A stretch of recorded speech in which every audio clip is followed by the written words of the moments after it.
And here's another installment of Wages of Cine's 31 Days of Horror. Today we'll be looking at Sergio Martino's Torso.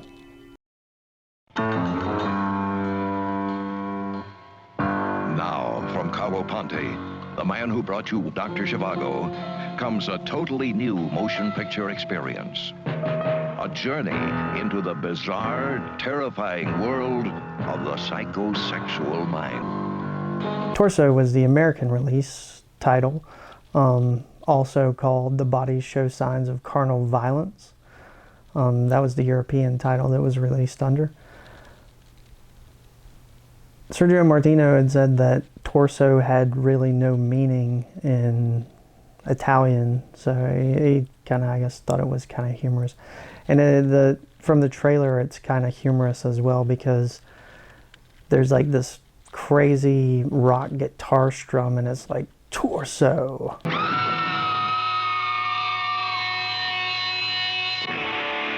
Torso. It saturates the screen with terror. Torso was directed by Sergio Martino, and he's also directed Strange Vice of Mrs. Ward, Your Vice is a Locked Room and Only I Have the Key.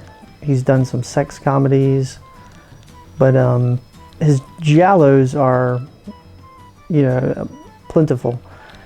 And with Torso, it's a story of an American girl that's in Europe. She's in Italy, and she's studying, and it opens with her talking to her professor, and they're talking about an artist, and that's the kind of the world that they're in, is like a college university life. And these girls that she knows starts turning up, they're getting killed by someone, and the police have found the clue. They're being strangled by this ascot that the color is they play on the colors. Is it red on black or black on red? That kind of thing. What you've seen is only a sample, not a product of abstract art. What you have here are fragments of tissue found under the fingernails of one of your companions, barbarously murdered in the middle of the night 1 week ago. Our scientific analysis has traced them to this foulard, which was used to strangle Carol Peterson. Her body was then mutilated in the same brutal manner as her friend.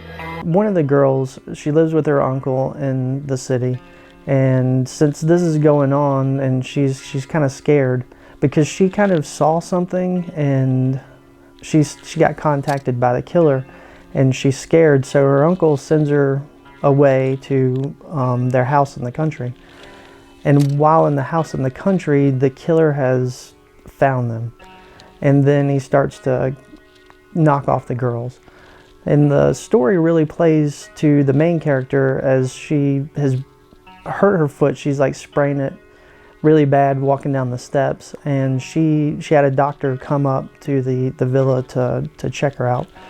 And he gave her a sedative so she could sleep, and checked it out. And they were gonna follow up with it later if it was still hurting her. And she passes out from taking the sedative that night, and that's when the killer comes in, starts killing everybody. And he doesn't realize that she's in the house. And what happens is she gets locked in the house and has to witness him dismembering the bodies and getting rid of them. And then she has to try to escape while locked in the house. And then the killer finds out that she's in there, and then it's kind of like a cat and mouse kind of thing. And through later on with a flashback, we see exactly why the killer is killing the women, and it reveals who this is. And like with any giallo, all of the male characters seem to portray some sort of trait that would make them seem like they're the killer. And there's a lot of red herrings, and you're trying to figure out which person it could be. And it's a pretty fun movie.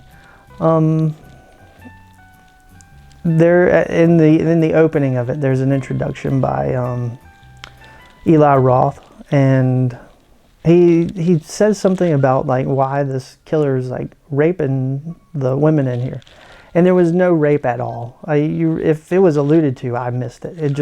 He was just killing women, and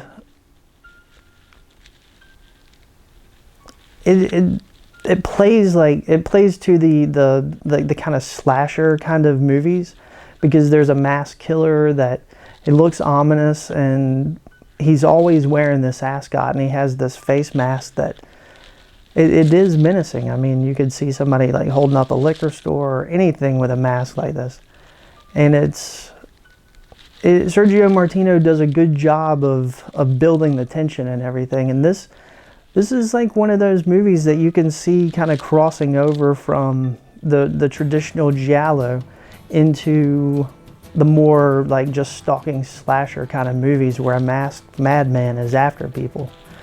And I enjoyed seeing this. It was made in 1973, and it still has some good qualities to it. I think Sergio Martino does a really good job on his direction and what he does in all of his movies. And he was pretty skilled at directing giallos. So I would recommend this movie. The characters are pretty good. There is nudity, there's violence, there's dismembering, there's blood, and it's a good movie. So if you're inclined to giallos or you want some kind of slasher movie, I would pick this out and give it a watch. So on Blue Underground, released on Blu-ray. It's got both versions, the European version and the US release. The US release is about 90 minutes, I think, and the European version is about 93, so there's about 3 minutes of extra footage. It was heavily censored when it came out in the UK, but these are the two predominant versions of it, so check them out. So gets a thumbs up from this Wages of Cine guy. So if you're inclined, give this a like, subscribe to our channel, and look back tomorrow for another review for our 31 Days of Horror. Torso. It saturates the screen with terror.